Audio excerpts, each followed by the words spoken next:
വെറും കാശിന് മുതലില്ല, തലചായ്പാൻ ഇടമില്ല. കർത്താവ് ഒരിക്കൽ തന്റെ ശുശ്രൂഷ സന്ദർഭങ്ങളിൽ പറഞ്ഞു, കുറുനരികൾക്ക് കുടിയുണ്ട്, ആകാശത്തിലെ പറവജാതിക്ക് കൂടുണ്ട്, മനുഷ്യപുത്രന് തലചായ്ക്കാൻ ഇടമില്ല. വല്ലവരുടെയും പടകിൽ കയറി എന്ന് പ്രസംഗിക്കുന്നു, വല്ല വീട്ടിലും പോയി പാർക്കുന്നു, ചിലപ്പം ബദാനിലൊക്കെ വന്ന് താമസിക്കും, ചിലപ്പം രാത്രി മുഴുവൻ അങ്ങ് പ്രാർത്ഥനയാണ്. സ്തോത്രം.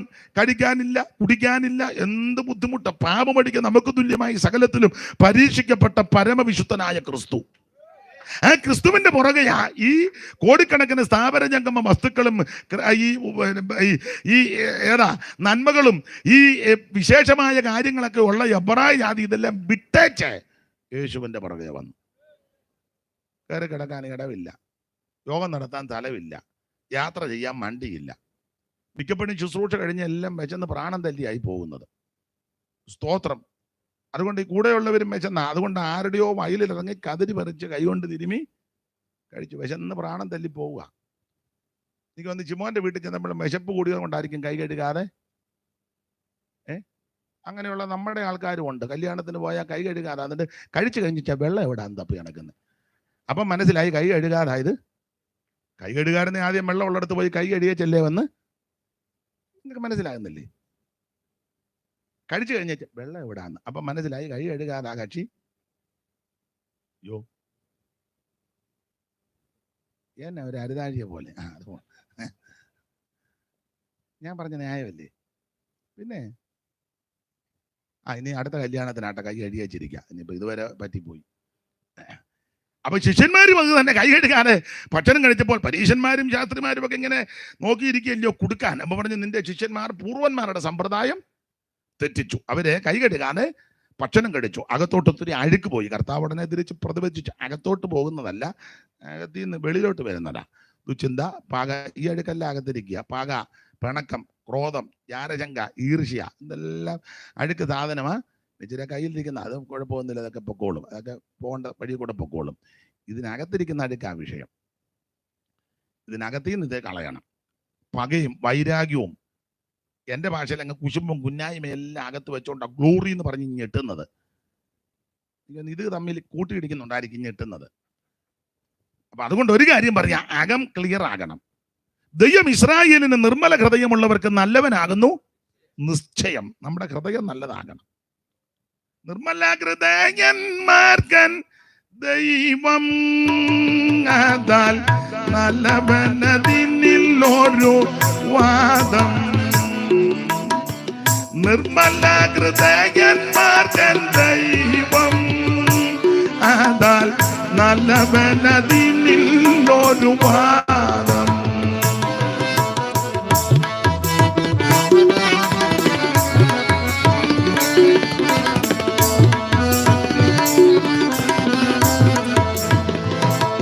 എന്നാൽ ദുർമതികൾ ദുഃഖികളായി ബഹുമതിലിടറിയുള്ളം നിറതുല്യം.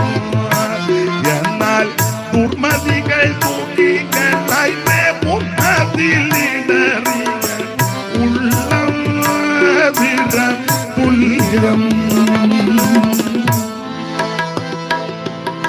അപ്പൊ ശ്രദ്ധിക്കുക, നമ്മുടെ ഹൃദയം നന്നാകണം. അപ്പൊ ഇതിനകത്ത് ഇതെല്ലാം അകത്ത് വെച്ചുകൊണ്ടിരിക്കുക. ദൈവത്തിന്റെ മഹത്വം. ദൈവം ഹൃദയങ്ങളെ നോക്കുന്നവനാ. നമ്മുടെ കർത്താവ് തന്നെ ഉപദേശം പഠിപ്പിച്ചത്, ഹൃദയശുദ്ധിയുള്ളവർ അവരാ ദൈവത്തെ കാണുന്നത്. ദൈവത്തെ കണ്ടെന്ന് പറഞ്ഞ് സ്വന്തം സഹോദരനോട് പോലും മിണ്ടുകയല്ല. നീ ദൈവത്തെ അല്ല കണ്ടത്, ആരെയാന്ന് ഞാനിപ്പോ പറയുന്നില്ല. ദൈവത്തെ കാണുന്ന സഹോദരനെ ആദ്യം സ്നേഹിക്കണ്ടേ? കാണുന്ന സഹോദരനെ കാണുമ്പോൾ തെക്കോട്ട് വെട്ടിച്ച് നടക്കുക. അതാ അങ്ങനത്തെ ഹല്ലേലിയാ വേണ്ടത്. ഈ ടൈപ്പ് ഹല്ലേലിയ വേണം. പോകരുതേ, യോഗം കഴിഞ്ഞേ പോകാവുള്ളൂ. എനിക്കൊരു സഹായത്തിന് വിരമിക്കാറും പറയുമെന്ന് എനിക്ക് തോന്നുന്നില്ല. അപ്പൊ ചുരുക്കി പറഞ്ഞാൽ ദൈവ സ്നേഹമാ. നമ്മുടെ ഹൃദയത്തിനകം ശുദ്ധീകരിക്കപ്പെടണം. ഹൃദയത്തിൽ ആ ദൈവം വസിക്കുന്നത്, ദൈവത്തിന്റെ മഹത്വം. ആ ഭാഗം അവിടെ അങ്ങ് നിർത്തുക. അപ്പോൾ എബ്രായ ജാതി, എബ്രായ ജനം, ഈ യഹൂദ ജനം ഇതെല്ലാം വിട്ടേച്ച് ഈ സ്ഥാപന ജംഗമ വസ്തുക്കൾ കോടിക്കണക്കിന് ആ പുരോഹിതന്മാരെ കണ്ടാൽ തന്നെ നമ്മൾ അന്തം വിട്ടു. അതുപോലെ നിപ്പും ആ പടുതിയും ആ കെട്ടും വെടിയും കൊടയും വടിയും പുകയും വരുന്ന വരവ് തന്നെ. നാളൊരാൾ ചോദിച്ചു, നിങ്ങളുടെ ഉപദേശിമാരെ കണ്ട എന്നാത്തിന് കൊള്ളാമെന്ന്. ഞാൻ ചോദിച്ചാൽ ഒന്നിനെ ഒന്നും അങ്ങോട്ട് ഇന്നൊരു പാൻറ്റും കിട്ടും, ഒരു ഷർട്ട് കിട്ടിയും ചെയ്ത് ബെൽറ്റ് കൊണ്ടുകൊണ്ട് ഇങ്ങനെ വരും കാണാമെന്ന്. അപ്പോൾ ഞങ്ങളുടെ പുള്ളിക്കാരെ കണ്ടാൽ തന്നെ നമ്മൾ വരവ് കാണുമ്പോൾ വരുന്നതൊക്കെ കണ്ടിട്ടില്ലേ, കണ്ടാൽ തന്നെ ഒരു പ്രത്യേകതയാണ്. പിന്നെ നമ്മുടെ വരവ് കണ്ടു കഴിയുമ്പോൾ കോഴിക്കാരൻ വരുന്നത് പോലെ കോഴിയെ പിടിക്കാൻ വരും, യോഗത്തിന് വരുന്നു. അപ്പൊ ചുരുക്കി പറഞ്ഞാൽ അവർ ചോദിക്കുക എന്തോന്നിന് കൊള്ളാന്ന്, കാണാൻ പോലും. ഞാൻ പിന്നെ അവനോട് വചനം ശുശ്രൂഷിക്കും, കാണാനൊന്നും കൊള്ളത്തില്ലെങ്കിലും കാണാൻ നല്ല നെടുപ്പമുള്ളവനായിരുന്നു ഗോലിയാത്ത്. 6 മുഴം 1 ചാൺ നെടുപ്പു, ഇല്ലയോ? 17:4 വായിച്ചു. പിന്നെ നമുക്ക് അറിവുള്ള വാക്യമല്ലേ, വായിച്ചു 17:4 മുതൽ. ശൗമേലിന്റെ 1-ാം പുസ്തകം 17-ാം അധ്യായത്തിന്റെ 4 മുതൽ താഴോട്ട്. അപ്പോൾ ഫിലിസ്ത്യരുടെ പാളയത്തിൽ നിന്ന് ഗത്തിനായ ഗോലിയാത്ത് എന്നൊരു മല്ലൻ പുറപ്പെട്ടു വന്നവൻ 6 മുഴം 1 ചാൺ നെടുപ്പു, അവന്റെ തലയിൽ വലിയ താമര ശിരസ്ത്രവും 5000 ശെക്കൽ തൂക്കമുള്ള താമര കവചം ധരിച്ച്, അവന് കാൽച്ചട്ടയും ചുമലി താമര കൊണ്ടൊരു വേലും, അവന്റെ കുന്തത്തിന്റെ തണ്ട് നെയ്ത്തുകാരന്റെ പടപ്പതിരി പോലെ, കുന്തത്തിന്റെ അലക് 600 ശെക്കൽ ഇരുമ്പ്, ഒരു പരിചക്കാരൻ അവന്റെ മുമ്പിലുണ്ടെന്ന ദൈവദാസം വായിച്ചു. 4 മുതൽ വായിച്ചു. ഞാൻ പിച്ച വെള്ളം കൂടെ കുടിക്കാം. അപ്പോൾ ഫിലിസ്ത്യരുടെ പാളയത്തിൽ നിന്ന് ഗദ്യനായ ഗോലിയാത്ത് ഒരു മല്ലൻ പുറപ്പെട്ട്, അവൻ 6 മുഴവും 1 ചാണും നെടുപ്പവുമുള്ളവൻ. നല്ല നെടുപ്പം, അല്ല ഞൊട്ടച്ചാൻ നീളമൊന്നുമല്ല, നല്ല നെടുപ്പുവാ. 6 മുഴം. എബ്രായ അടിക്കണക്കാ, നമ്മുടെ അടിക്കണക്കല്ല.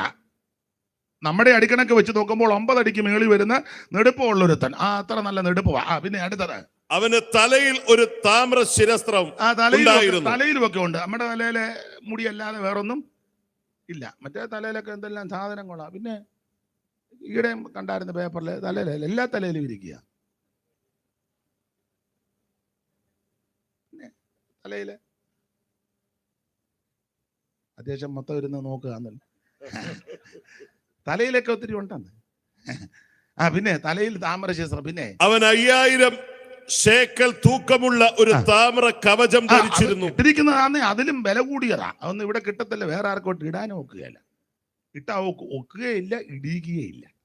അതാ. പിന്നെ അടുത്തത്, അവന് താമ്രം കൊണ്ട കാൽച്ചട്ടയും. പിന്നെ കാൽച്ചട്ട, അത് താമ്രം കൊണ്ടുള്ളത്. പിന്നെ ചുമലിൽ താമ്രം കൊണ്ടുള്ള ഒരു വേലും ഉണ്ടായിരുന്നു. പിന്നെ അവന്റെ കുന്തത്തിന്റെ തണ്ട് നെയ്ത്തുകാരന്റെ പടപ്പതടി പോലെയായിരുന്നു. കുന്തത്തിന്റെ അലക് 600 ശേക്കൽ ഇരുമ്പ്. അതെല്ലാം വായിക്കാൻ നേരമില്ല. അപ്പോൾ നല്ല നെടുപ്പമുള്ള ഒരുത്തൻ. അത് വെച്ചോ ഞാൻ പറഞ്ഞത്, ഇങ്ങനെ ആൾക്കാരെ എന്നാത്തിന് കൊള്ളാം, കാണാൻ പോലും. പക്ഷെ ഒരു കാര്യമുണ്ട്, ഇവന് നെടുപ്പത്തിൽ ഇങ്ങനെ നിൽക്കുക, കാൽച്ചട്ടയും ചുമലും വേലും കുന്തവും ഒക്കെ ഉണ്ട്. പക്ഷേ സ്തോത്രം, കാണാൻ വലിയ നെടുപ്പമൊന്നുമില്ലെങ്കിലും സുനേത്രനും പവിഴനിറമുള്ളവനും കിന്നരവായനയും നിപുണനായ ഒരു പയ്യൻ വന്നു. ആള് നീളക്കുറവൊക്കെ ഇല്ല, മറ്റേ പുള്ളിയുടെ അത്ര നീളമില്ല, ഇതുപോലെ വെച്ചുകെട്ടൊന്നും അധികമില്ല. ഈ പയ്യന്റെ കയ്യിലുള്ളത് ആകെ ഒരു 5 കല്ല്. അതിങ്ങോട്ട് വന്നപ്പോൾ തോട്ടിൽ നിന്ന് എടുത്തത് ഒരു 5 കല്ല്, പിന്നെ ഒരു സഞ്ചി, പിന്നെ ഒരു കവണ, പിന്നെ ഒരു വടി. മറ്റേ പുള്ളിയുടെ വടിയാന്നോ, ഭയങ്കര കുന്തം നിൽക്കുന്ന നിപ്പോ. പക്ഷേ ഈ വന്ന പയ്യൻ അഭിഷേകമുള്ളവനാ. മറ്റേത് അഭിഷേകം ഉണ്ടെന്നും പറഞ്ഞ് തൂത്ത് വിടുന്നതല്ലാതെ കാര്യമൊന്നും നടക്കുകയില്ല. ഇത് അഭിഷേകം പ്രാപിച്ചവനാണ്. തൈലക്കൊമ്പിലെ തൈലമെടുത്ത് ശമൂവേല് ഇവന്റെ ശിരസിലൊടിച്ചവനെ അഭിഷിക്തനാക്കി. ആത്മശക്തി വ്യാപാരമുള്ളവനാ. കാണാൻ വലിയ ചെതവും വലിയ നെടുപ്പവും ഇടിപിടിയും വെച്ചുകെട്ടും ഏച്ചുകെട്ടും ഒന്നുമില്ലെങ്കിലും അവൻ താഴെ വീണാൻ അവൻ തന്നെ വരണം. ഞാൻ അവനോട് പറഞ്ഞു, എടാ ഞങ്ങളുടെ ഉപദേശിമാര് മിക്കവരും വലിയ കുടുംബശ്രേഷ്ഠതയൊന്നുമില്ല, വലിയ പഠിപ്പും ഒന്നുമില്ല, വലിയ സാമ്പത്തിക ഭദ്രതയൊന്നും ഇല്ല, ഭയങ്കരം കുടുംബമൊന്നുമല്ല. കുടുംബത്തിനെതിരല്ല, നല്ല കുടുംബത്തിൽ പിറക്കുന്നത് നല്ല കാര്യമാണ്. പക്ഷെ അതൊന്നും ഇല്ലെങ്കിലും, വിദ്യാഭ്യാസം ഒന്നുമില്ല, ഡോയും റവയൊന്നും അല്ലെങ്കിലും, മൈദായൊന്നും അല്ലെങ്കിലും, പക്ഷേ അഭിഷേകത്തോടെ കയറി വന്നാൽ ഭൂതം പിടിച്ചവന്റെ ഭൂതം അന്നേരം മാറും. രോഗിക്ക് വേണ്ടി കൈവച്ചാൽ പ്രാർത്ഥിച്ചാൽ അന്നേരം സൗഖ്യമാകും. മറ്റേ പുള്ളിക്കാര് ഭൂതത്തെ ഇറക്കാൻ ചെന്ന അവസാനം ഉടുതുണി പോലും ഇല്ലാതാ ഓടിയത് പുരോഹിതന്റെ പിള്ളേര്. അത് നിങ്ങൾക്കറിയാം. അപ്പൊ ആ ഗതികേടൊന്നും വരണ്ട. ദൈവത്തിന് മകത്ത് കാണാൻ വലിയ നെടുപ്പമൊന്നുമില്ലെങ്കിലും, വലിയ കുടുംബശ്രേഷ്ഠതയൊന്നുമില്ലെങ്കിലും അഭിഷേകം നിന്റെ മേൽ വ്യാപരിക്കണം. അപ്പോൾ യഹൂദജനം ഇത് ഈ പറയപ്പെട്ടതായ വിശേഷതകൾ ഒത്തിരിയുണ്ട്. ജാതികൾ ശ്രേഷ്ഠര്, മുന്തിയ ജനം, വാഗ്ദത്തങ്ങളും നിയമങ്ങളും ആരാധനകളും അവർക്ക്, സ്ഥാപന ജംഗമ വസ്തുക്കൾ, പള്ളിയും പള്ളിയുടെ പരിസരവും. യെരൂശലേം പള്ളി, സെമിത്തേരിയൊക്കെ കണ്ടാൽ നമുക്ക് യാകാൻ തോന്നും. സെമിത്തേരി കണ്ട എല്ലാം നല്ല വൃത്തിയാക്കി മാർബിളിൽ തോമ പാലക്കാട്ട് മണ്ണിലെ. പിന്നെ അങ്ങനല്ലേ? തരിയൻ പണിക്കര് മാർബിളിൽ എഴുതി പോയ കാണുമ്പോൾ നമുക്ക് തോന്നുന്നു ഇവിടെ നിന്ന് എത്താ കൊള്ളാന്ന്. നമ്മുടെ നാട്ട് പട്ടിക്കാട്ടില്ല, ഇനിയും ആരെല്ലാം ചത്ത് കഴിയുമ്പം രണ്ടുപേരെ തലേന്ന് വിടും. കമ്മ്യൂണിസ്റ്റ് കാർഡല്ല, അവനിതെല്ലാം വെട്ടി പ്രാഗിയാ വെട്ടുന്നത്. ഈ പാലായനെയൊക്കെ എന്നെ ഇങ്ങനെയൊക്കെയാ പരുവക്കേടാ. പക്ഷെ അത് കണ്ടാൽ തന്നെ നമുക്ക് ചാകാൻ തോന്നും. അപ്പൊ ഇതെല്ലാം ഇവരിതെല്ലാം വിട്ടേച്ച് യേശുവിന്റെ പുറകെ ഇഞ്ഞു വന്നു. ദൈവത്തിന് മഹത്വം. അപ്പൊ അന്നേരത്തെ ആ തീക്ഷണതയിൽ, എന്റെ ഭാഷ പറഞ്ഞ ആത്മീക പ്രസരിപ്പിൽ, ചൂടിൽ ഇവരിഞ്ഞിറങ്ങി. എബ്രായ വിശ്വാസികൾ ഇടംബലം നോക്കിയെന്നല്ല, ഒന്നും നോക്കിയില്ല, നേരെ യേശുവിന്റെ പുറകെ. സ്തോത്രം, സ്തോത്രം. പാട്ടുമൊക്കെ പാടി യേശുവിൻ പിൻപേ പോകാനുറച്ചു, യേശുവിൻ പിൻപേ പോകാനുറച്ചു,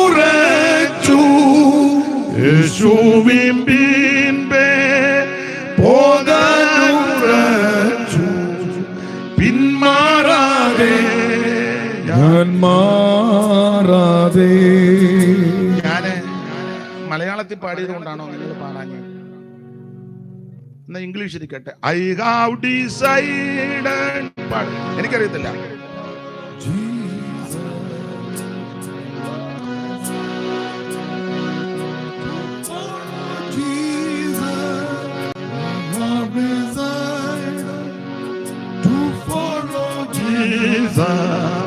No turning back, no turning back, no turning back, no turning back. അപ്പൊ ഇടയ്ക്കിടയ്ക്ക് ഇംഗ്ലീഷും പാടണം, നോക്കട്ടെ. അപ്പൊ ശ്രദ്ധിക്കുക, ഇവര് ഇടംബലം നോക്കാതെ, ഒന്നും നോക്കാതെ യേശുവിന്റെ പുറകെ ഇറങ്ങി എബ്രായ വിശ്വാസികൾ. അങ്ങനെ ഇവർ യേശുവിനെ ആരാധിച്ചും സേവിച്ചും സ്നേഹിച്ചും മുമ്പോട്ട് വന്നു. എന്നാൽ കാലങ്ങൾ കുറെ കഴിഞ്ഞപ്പോൾ ഇവർക്ക് തോന്നി, ഇറങ്ങി തിരിച്ചത്, പുറപ്പെട്ടു വന്നത്, ഈ മാർഗത്തിൽ വന്നത് അബദ്ധമായോ എന്നൊരു ചിന്ത അകത്ത് കയറി. ചിന്ത കയറിയപ്പോൾ ഇവർക്ക് ക്ഷീണം, വിശ്വാസത്തിൽ ക്ഷീണം. ഇവർ വിശ്വാസത്തിൽ, ഈ ഉപദേശത്തിൽ, ഈ വിശ്വാസത്തിൽ ഇവർ ക്ഷീണിച്ചെന്ന് സാധാരണ 2 വാക്യത്തിലാണ് തെളിയിക്കുന്നത്.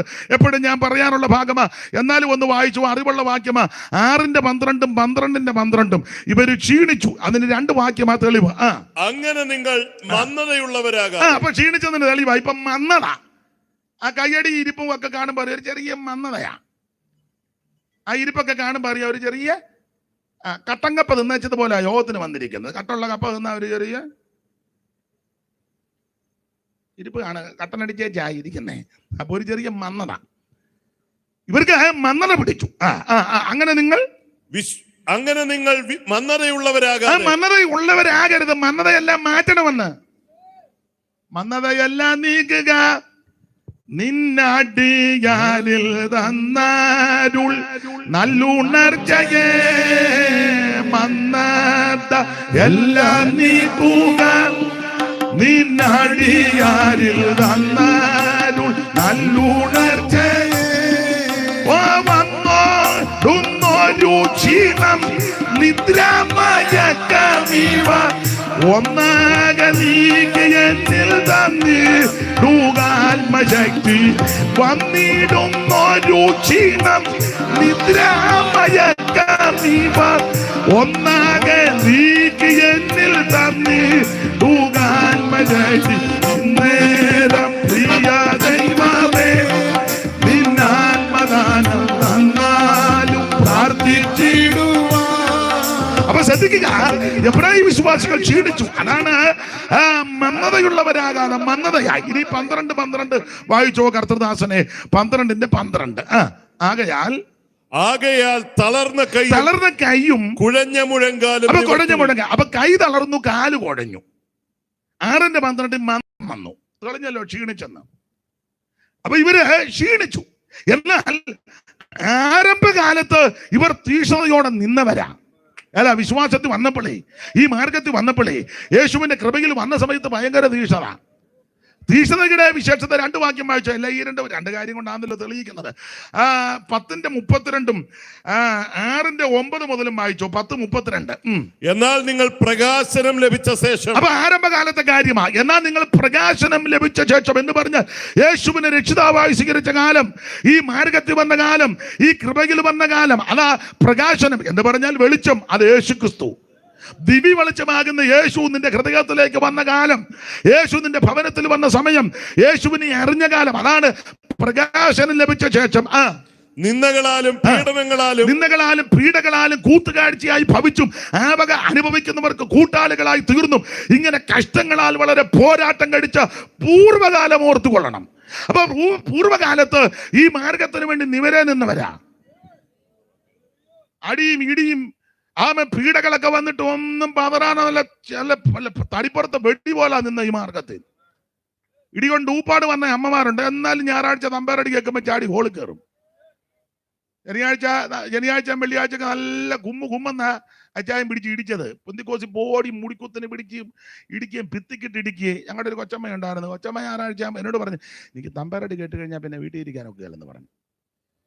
അന്നൊക്കെ തമ്പേറാ. ഇപ്പൊ തമ്പേറ് കാണണമെങ്കിൽ ഇപ്പൊ കൊച്ചങ്ങളെല്ലാം വന്നു.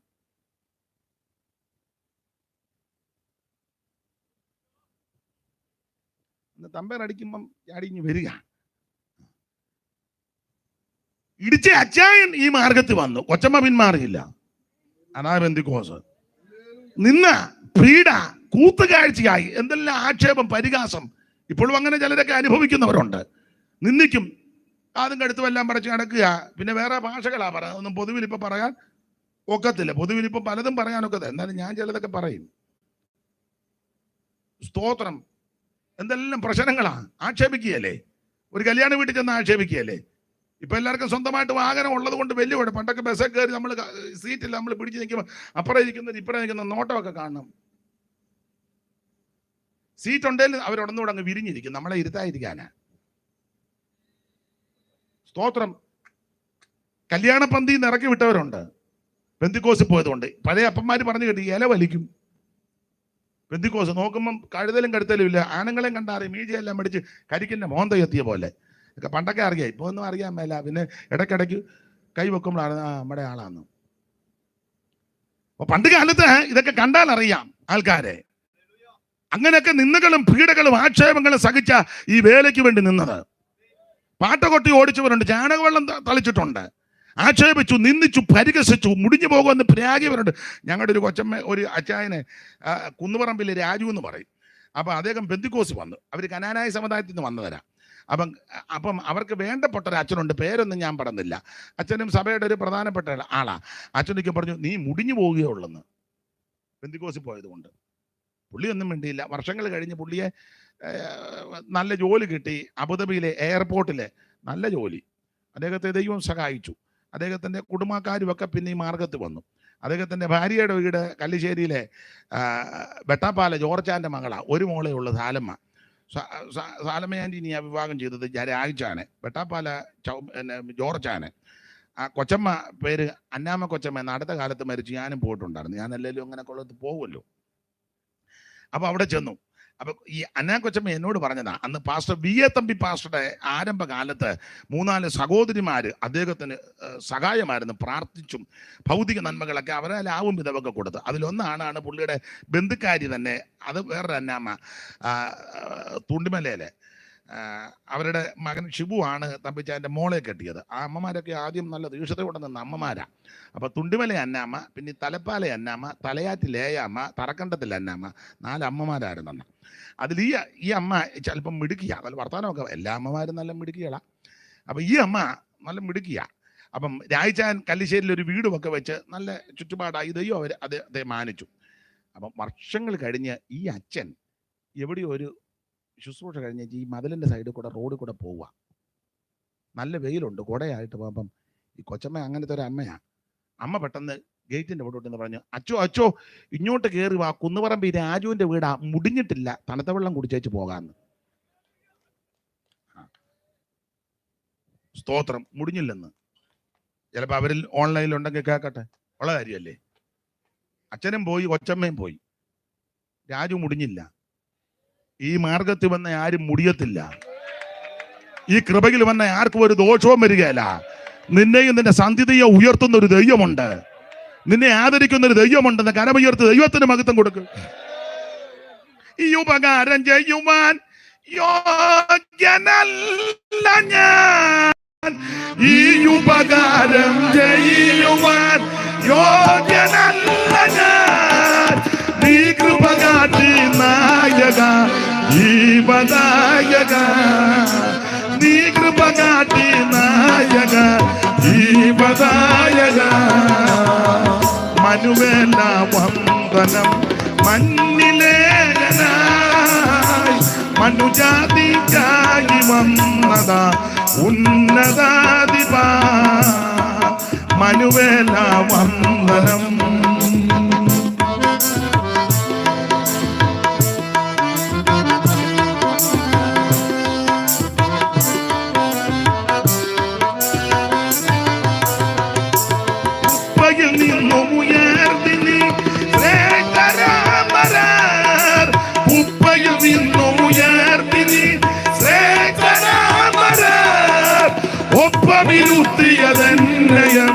അത്ഭുതം പരാ നരകൊപ്പമിരുത്തിയതന്നയം അത്ഭുതം പരാ.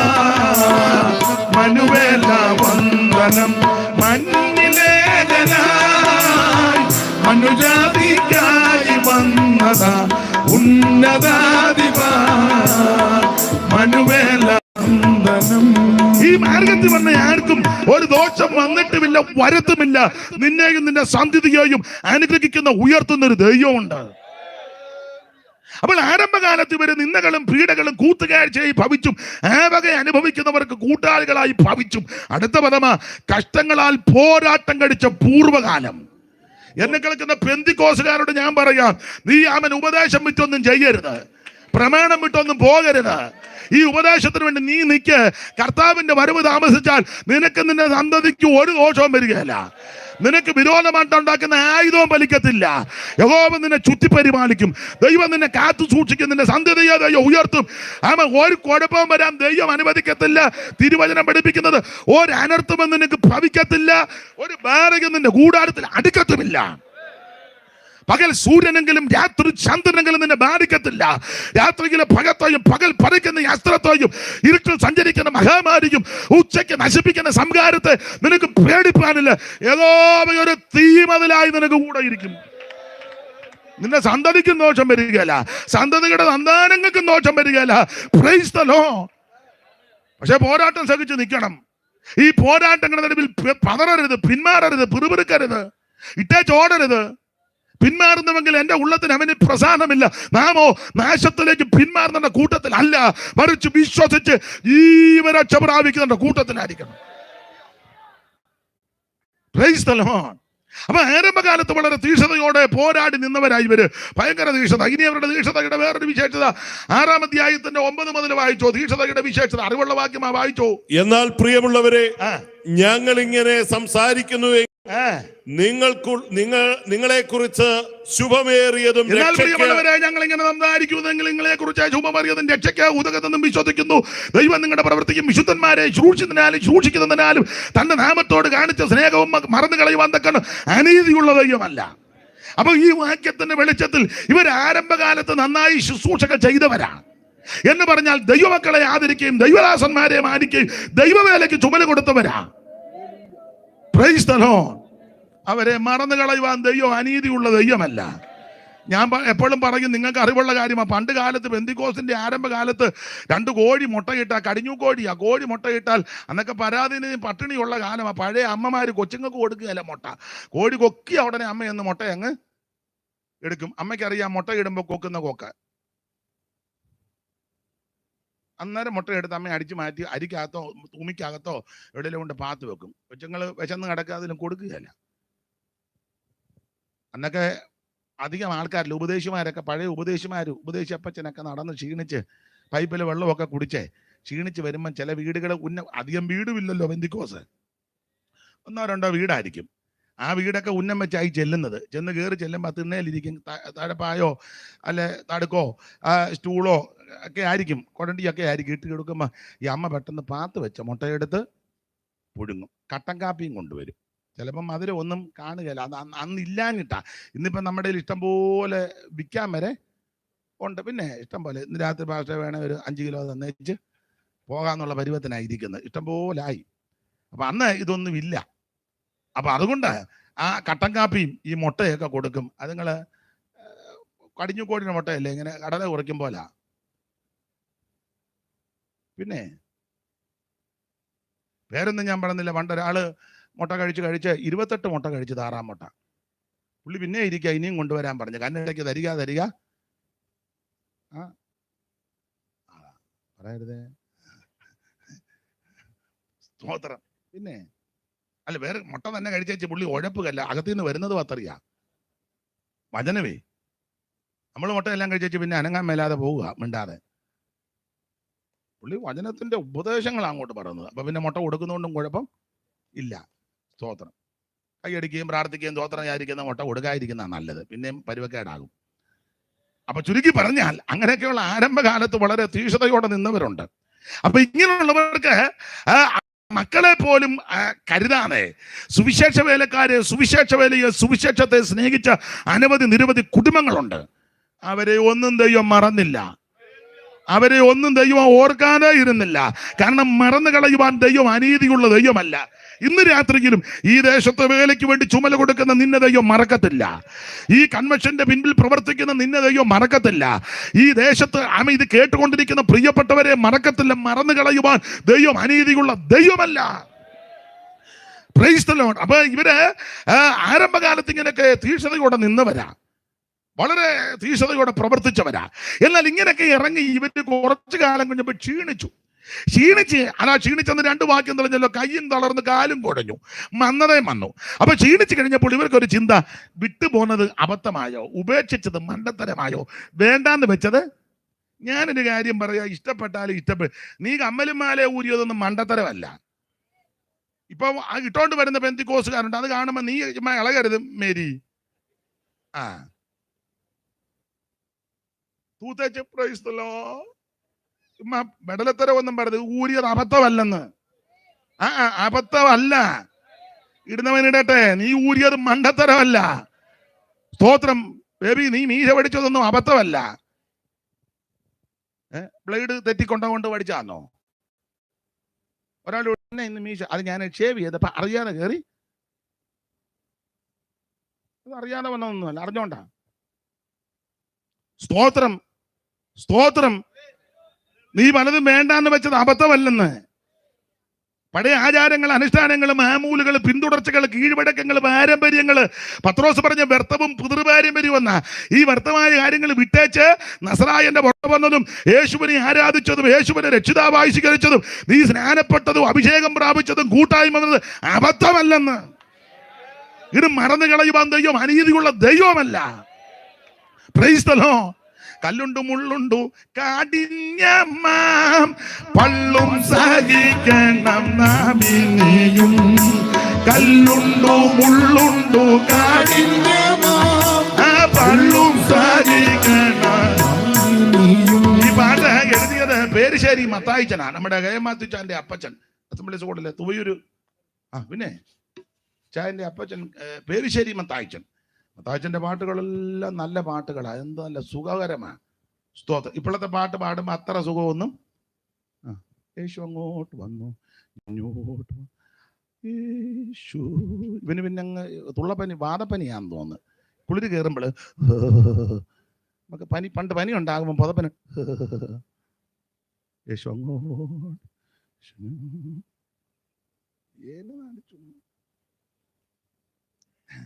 മത്തായിച്ചൻ, പേരുശ്ശേരി മത്തായിച്ചന്റെ പാട്ട് എന്നാ നല്ല പാട്ടാ. കല്ലുണ്ടു മുള്ളുണ്ടു കാഠിന്യമാം പള്ളും സഹിക്കണം നാമിനിയും. കല്ലുണ്ടു മുള്ളുണ്ടു കാഠിന്യമാം പള്ളും സഹിക്കണം നാമിനിയും.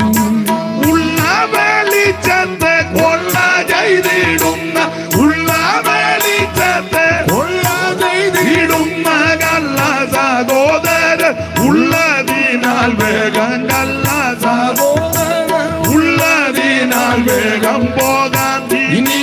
നമുക്ക് ഇനി കുഞ്ഞാടിൻ പിന്നാലെ പോകാം. ഓ പോകാം ഇനി നമുക്ക് കുഞ്ഞാട്ടിൻ പിന്നാലെ പോകാമിനി. നാടില്ല വീടില്ല കൂടുമില്ല കൂടെ വരാനേറെ ആരുമില്ല. നാടില്ല വീടില്ല കൂടുമില്ല കൂടെ വരാനേറെ ആരുമില്ല. ഓടിയുള്ള വസ്ത്രം മേനിമേൽ ചുറ്റുവാൻ ഓടിയുള്ള വസ്ത്രം മേനിമേൽ ചുറ്റുവാനാമില്ലെങ്കിലും ആനന്ദമേ നമുക്ക്